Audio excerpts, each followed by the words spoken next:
Well, Merry Christmas from the Cinnabar. Now, we've just been buried in snow for the last month. Been wonderful. We haven't had a good winter for several years now, and this one's shaping up to be a dandy. But today we're having a big thaw ahead of the next storm, so the roads are really muddy and we can't really go up on the hill to shoot without tearing things up.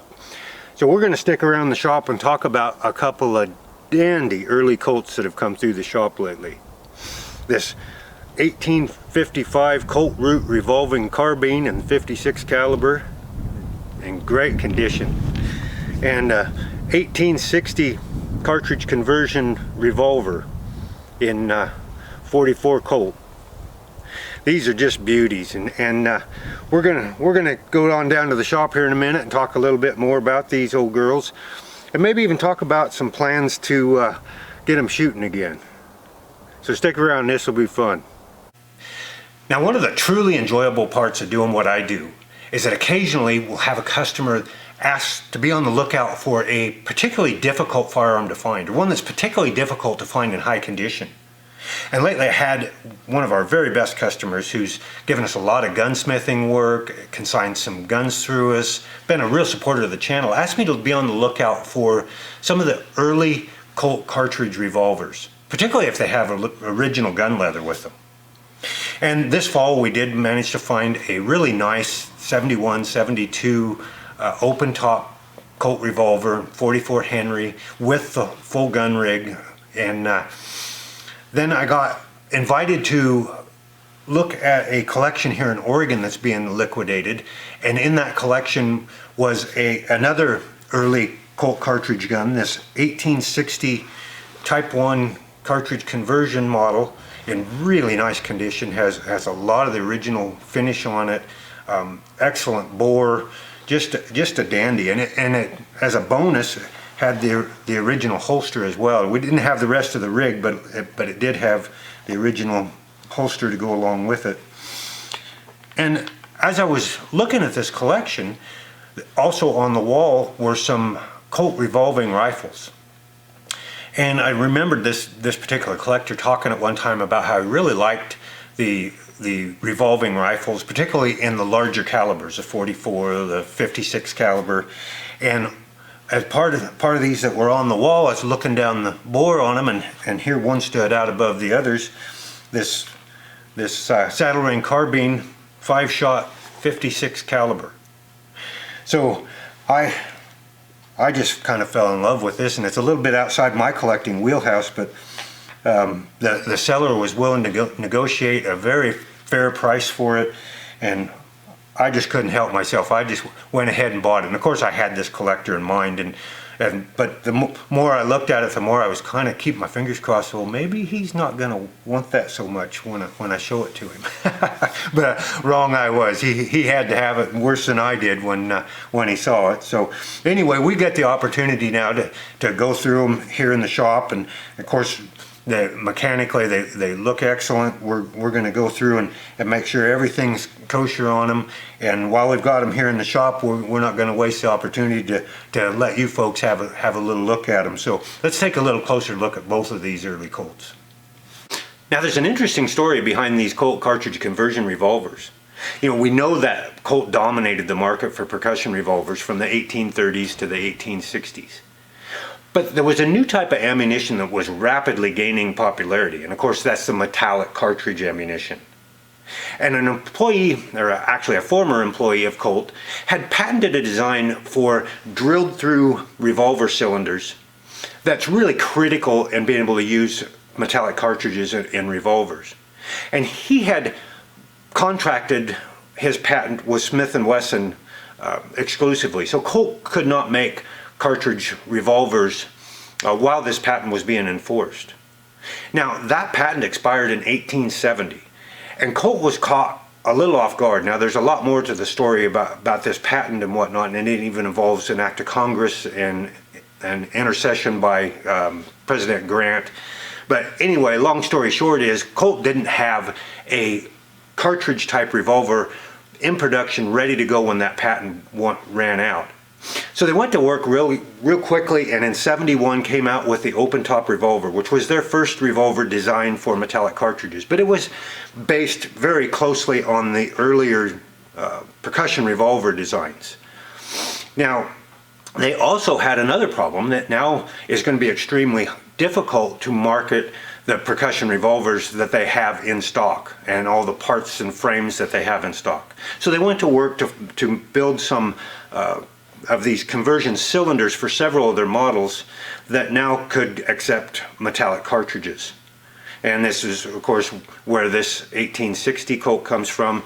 They made conversions for the 51 and 61 Navies and several other their percussion designs.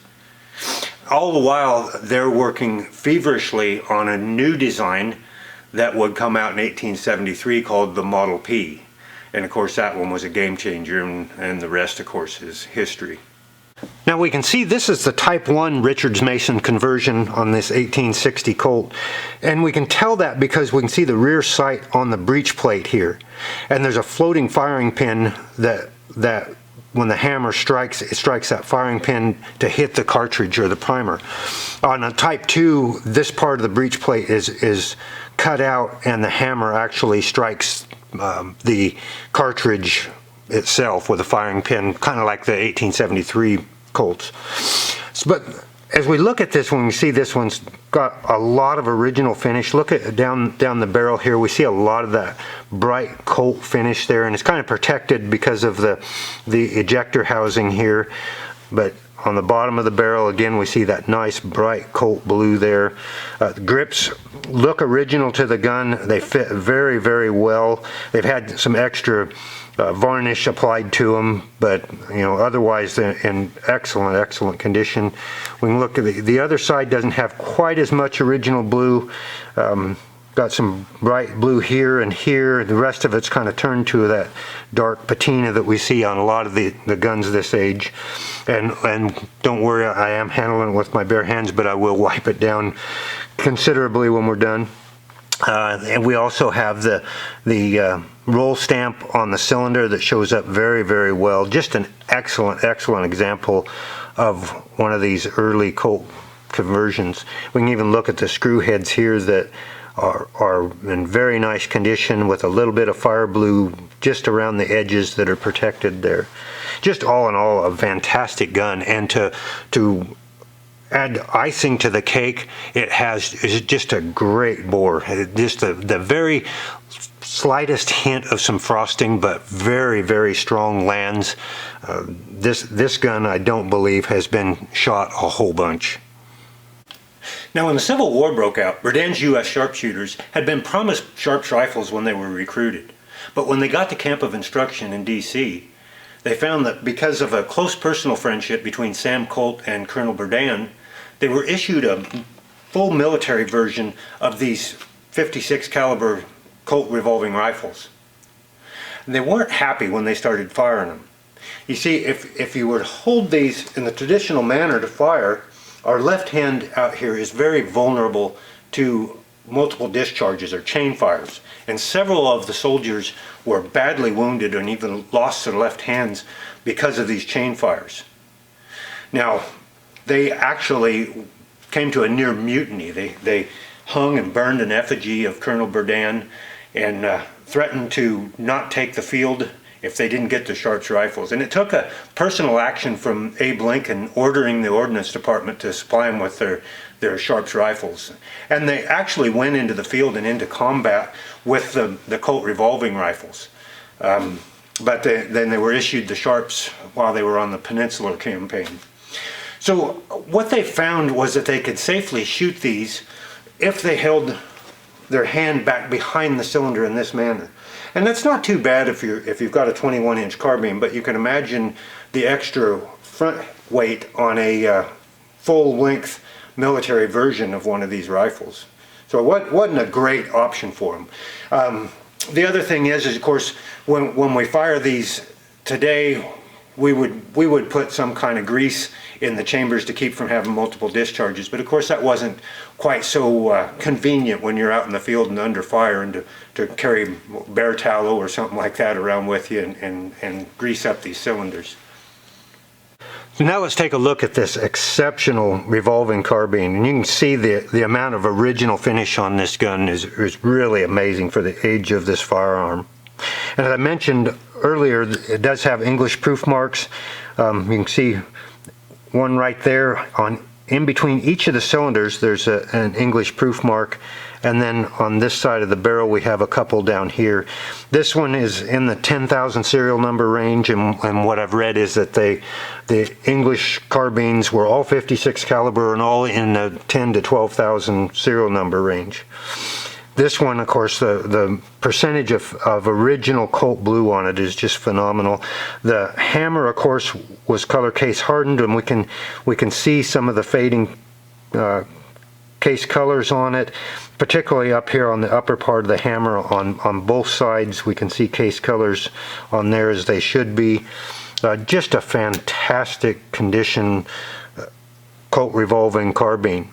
If it has any issues at some point due to poor storage on this side, we do have a little bit of pitting and finish loss right here on the barrel and right down here on the frame, but very, very minor. Most of these revolving carbines and rifles that you see are very low condition. And the thing that really got me when I was looking at this particular gun is I put a bore light down the barrel, and the bore is almost perfect on this gun. And as soon as I got my vision back, because it was almost blinding, I just had to have this thing. Just a really incredible find. Now, here's the best part of the whole deal. You see, before the customer takes delivery of these beautiful old Colts, he wants them thoroughly gone over, up to and including test firing. Well, far be it from me to disappoint a customer. So we're going to be working on making up some ammunition for this conversion revolver. We're going to see if we can find just the right bullet for this 56 caliber revolving carbine, or find molds that we like. The challenge with this 44 Colt cartridge on an original is that it's different than the ones that are made today. The reproductions today are a straight 43 caliber bullet, similar to what's used in the 4440. Say they're a 429, 430 diameter.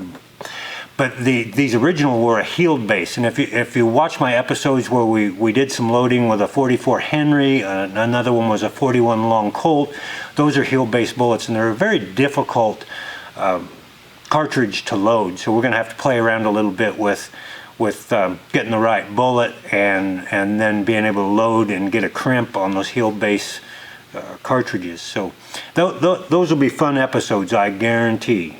We're going to come back and invite you folks along and take these old girls out and see if they maybe hit a milk jug or two. So thanks for joining us today. You have a Merry Christmas, and until next time, happy trails from the Cinnabar.